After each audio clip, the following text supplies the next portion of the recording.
So this is just amazing and also amusing.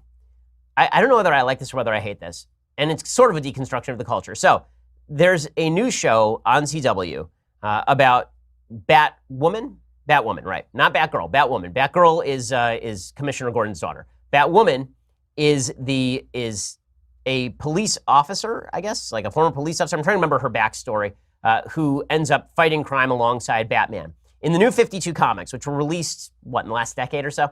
In the New 52 series, they made her a lesbian because when they launched New 52, they decided they were going to go broad-scale diverse, so everybody was going to be a Muslim or black or gay because they wanted a broader spectrum of characters who are not all white, straight people.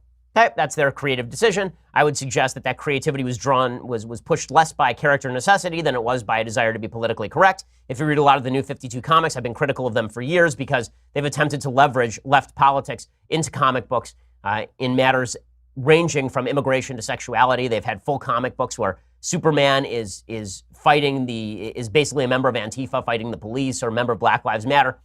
The New 52 has become very, very much to the left. In any case, the character of Batwoman has been a lesbian in the New 52 for probably a decade, close to a decade. And now they're making a series on CW about Batwoman, and so she is a lesbian, of course. Now, we'll see how that plays on network television, whether people are all that interested in watching a character who is a lesbian full-time. Maybe yes, maybe no. Who knows? Whatever. Not a huge deal. However, it was a huge deal to the left. Why was it a huge deal to the left? Because they insisted on the left that you needed a lesbian to play a lesbian. In the same way that you need a transgender person to play a transgender person and a Catwoman to play Catwoman, like a woman who's a cat, you need to play an actual Catwoman. You also need a lesbian to play a lesbian. So CW, trying to hone in on that, decided, you know what, why don't we cast Ruby Rose? So Ruby Rose, you'll remember maybe from the latest John Wick movie. I haven't seen her in a lot of stuff, but she's a decent actress. She plays stolid really well, and she is bisexual. So she is not a full-scale lesbian. She calls herself gender fluid, so she is male she feels male some days, and she feels female others, and she's bisexual, and she's pansexual, and all this kind of stuff. Okay, but here's the problem. Nobody on the right cares about this stuff, right? Nobody on the right is like, oh, that's just terrible. Everyone on the left went nuts. She had to quit Twitter. Why did she quit Twitter? Because hilariously enough, the left decided she was not lesbian enough. She was bisexual, not a full-scale lesbian. And that meant she was just not enough of a lesbian for her to play the sainted character of Batwoman. According to the Washington Post, some corners of Twitter and Instagram are criticizing actors who have been cast to play gay characters on screen, leading one of them to abandon a platform. Over the weekend, Australian actress Ruby Rose quit Twitter and shut down public commenting on her Instagram account after receiving backlash over her being cast as Batwoman for Greg Berlanti's series of Arrowverse shows on CW. By the way, I believe Craig Berlanti is gay as well, so it's not like the guy doesn't have an interest in LGBT issues. Part of the furor is centered on representation of DC Comics superhero who is a lesbian. And the actress tweeted, "Where on earth did Ruby is not a lesbian, therefore she can't be Batwoman come from? Has to be the funniest, most ridiculous thing I've ever read. I came out at 12 and have for the past 5 years had to deal with the she's too gay. How do you all flip it like that?" She says, "I didn't change. I wish we would all support each other in our journeys." She says that she is identified as gender fluid. And she's, I guess, also on Orange is the New Black. Janelle Monáe came out in her favor. I guess Janelle Monáe is also lesbian or bisexual. I can't remember her sexuality because I frankly don't care at all. But what I love is the fact that she is gender fluid, so she's not gay enough.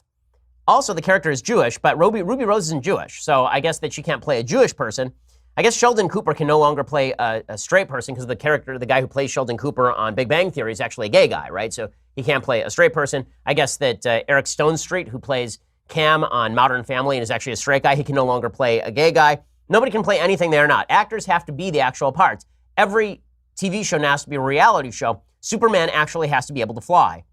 So it's going to make casting really, really difficult. There are a lot of people who wanted to see Ashley Platt get the role, I guess, because she's a lesbian. So I guess she's more lesbian. So now we're having lesbian competitions. I will say that I may put this in things that I like because I really am enjoying a lot the left eating its own. It's pretty spectacular watching the left think that it is not leftist enough. So that's pretty great. Earlier this week, the story of a woman named Daniela Greenbaum who wrote a piece for Business Insider. Did I tell this story earlier this week? I did not tell this story earlier this week. Okay, so this one is an oldie but goodie, but it's not that old. So in any case, there's a woman named Daniela Greenbaum. Daniela Greenbaum, with whom I am friendly, used to write for Commentary magazine. And it turns out that she wrote a piece for Business Insider, which is a left-wing outlet. And that piece said that Scarlett Johansson should be allowed to act as a transgender man in a new movie. Now, I've talked about the Scarlett Johansson issue before. Okay, the basic Scarlett Johansson issue is that Scarlett Johansson is indeed a woman, in case you didn't know. And she is playing a transgender man, which is to say a biological woman, on screen in a movie called Rub and Tug. It's going to be awesome. Okay, and everybody got very, very upset because why should a woman, like a real woman, play a transgender man? The answer to which is because all transgender men are biological women. And also she's an actress because she acts things like that's what she does for a living.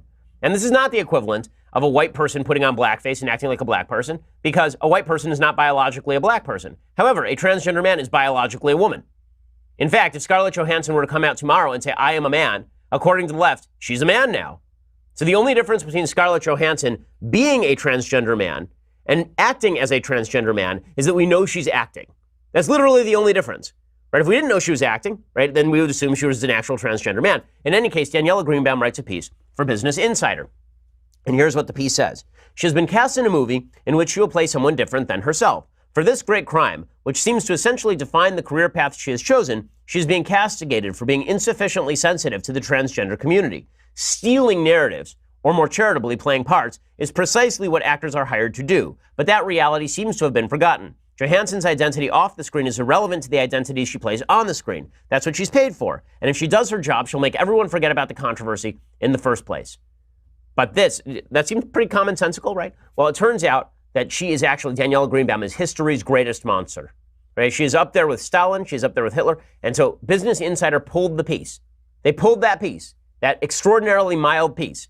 Why? Well, according to the Daily Beast, Business Insider removed a post about portrayals of trans individuals in Hollywood after staff complained internally about the column, saying the article did not meet the publication's standards. Several Business Insider staff told the Daily Beast that some employees were offended by the column. The publication took down the piece on Friday and appended an editor's note to the page on Tuesday, saying that Business Insider removed the column because upon further review, we decided it did not meet our editorial standards. So the new standard over at Business Insider is that if employees were offended by a piece, the piece can't run. Which is weird because I edit a website and it's my decision as to what goes up and what comes down. And if a piece goes up that I didn't see and I didn't like, I can take it down. But I don't take a poll of the newsroom.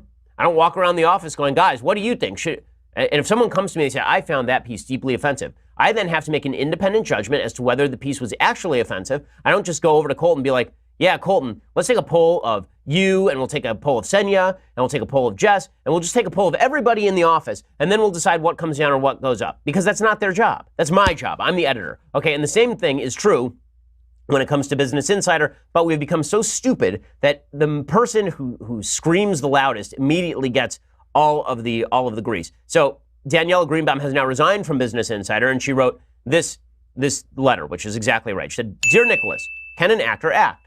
This is the question I wanted to weigh in on when I saw the brouhaha about Scarlett Johansson's role in the upcoming movie Rub and Tug. Again, great movie.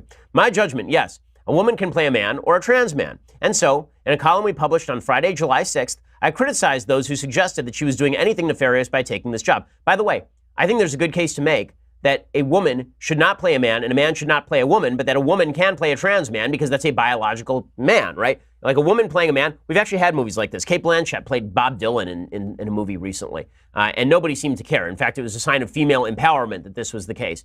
It's pretty rare to have a man play a woman. I don't know that that's happened any time since like Shakespeare's day, basically. But I think there's a case to be made that biological like should play biological like, but trans men are biological women. In any case, here's what Greenbaum's not even as radical as I am. Okay, so here's what she says. She says, apparently that radical view that actors should be free to act is beyond the pale of acceptable opinion, as just a few hours after it went up, the piece was erased from the site following a campaign against me. I have other views some might consider controversial. I believe, for example, safe spaces are an inane concept that belong nowhere near our institutions of higher learning. I believe that people should be admitted to universities on the basis of merit, not depending on the color of their skin.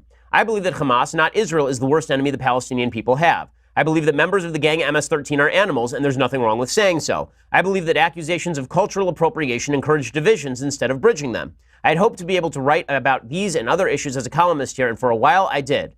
I have enjoyed the past few months. I have worked here. I'm really disheartened about what has transpired in the past few days. I wish I could say I am surprised. And she says that she is now resigning from her position as a columnist. The level of insanity that has now taken over our editorial pages is obviously beyond the pale. Good for her for standing up to it, but it's just indicative of the level of intolerance to which the left will stoop based on really non-offensive stuff.